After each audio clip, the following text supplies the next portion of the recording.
Season's best. Season's best. Season's best. And we're seeing you out there healthy and smiling, emotional. And I want you to talk us through what you're kind of feeling right now. I'm feeling all the emotions, my friend. I overjoyed, proud, very, very proud of myself. Elated, humbled, grateful. I mean, the list can go on and on. I'm just truly blessed, and I am very proud of myself for showing up. For showing up in ways people don't even understand. You know, I've fought a hard battle of going through griefs, the highs and the lows. I mean, everybody have a story, but I can only embrace my story and be as vulnerable and as authentic about my story and take it on how it's best for me, you know. So I did that, walked away, did a lot of healing, and gave myself a chance to show up, you know. And I'm a season best, coming back, being competitive like this again. It means the world to me. And I can see throughout this season you've been pacing yourself and you've been pushing yourself, pushing yourself. What did this mean to you, though, to come out and do this? It means the world. Like I said, a year ago, I never thought I would be here. You know, I never thought I would be here. With a lifetime best of 51. I was going to give up. I was going to walk away from the sport entirely. And I had reasons to do that.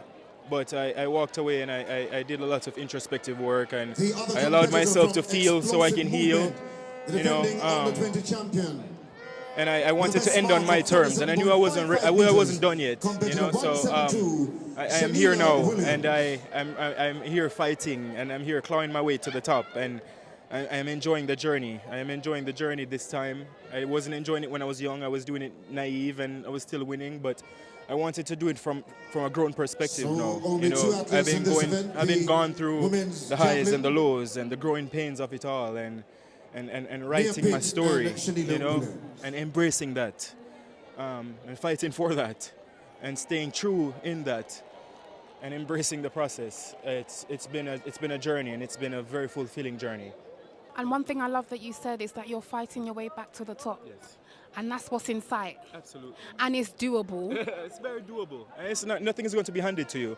You know, like everybody, these guys are training just as hard. You know, everybody out here wants it very bad. You know what I mean? So I am very happy for them. I've always been happy for them. But I am writing my story, you know, at the same time. And my story is only my story. And I'm going to do everything that I can to keep having fun with the sport and enjoying it, and work, like I said, work my way to the top, however that may look. My top is this right here, showing up and running season bests. That's the top for me. You know, I'm grateful enough to have won it already, and that's a blessing that nobody can take away from me. And last year it was the first time when I walked away from the sport, I actually was able to realize what I've done and the magnitude of what I've done, So because the first attempt for you know, near pitch. people never really made me feel like this was a big deal. I remember when I won in Olympics in 2016, I never really made. I used to say, but my country never made me feel like it was a big deal. And the people that I had around me never made me feel like it was a big deal. You know, so I had to walk away, and really, I remember there was one day when I put the gold medal around my neck and I wore it for an entire day. And that was the first time I was like, I am an Olympic gold medal, you know, and I was able to revel in that. That was very healing for me. That was very healing for me, you know, so that gave me so much perspective, and I was like, I've done it. I've done it. Be proud of yourself, you know, and that gave me so much fight to come back and just do this from pure joy instead of trying to seek validation from nobody. I validated myself. Yeah. Oh, that looks good. It was a big deal. Thank you. You are a big deal. It's been a big deal, and it's still a big deal watching you today. Thank you. Try no. When you say that you're running now with joy, I heard you earlier say that might mean not staying with the hurdles. Talk me through a little bit about that. Yes, I fell out of love with hurdles, and it took me so much to try to come back and fall in love with hurdles again. I've always had a deep goal of wanting to be a sprinter. People have seen the talent throughout the years. I have seen the talent. I know what I'm capable of, but I've never gotten the opportunity to really, you know, I feel like I've had coaches who never really listened to what Omar McLeod wanted. you know, and I've always wanted just to take a risk. Everybody knows that I'm the guy to take risks. You know, I never shy away from a risk, and I've always wanted to sprint. I've always wanted that opportunity to just let my speed go, you know, because I have that talent. I'm fast, and I wanted to just see where. I just wanted to take the risk and see where it goes, and kind of have fun in that lane. But I just never afforded the opportunity. And coach, with coming back this year, the plan was to hurdle, but then I started hurdling a little bit, and coach was just like, you know, just hurdle for this year. And I wanted to go to Paris and potentially win in the hurdles to have a different story.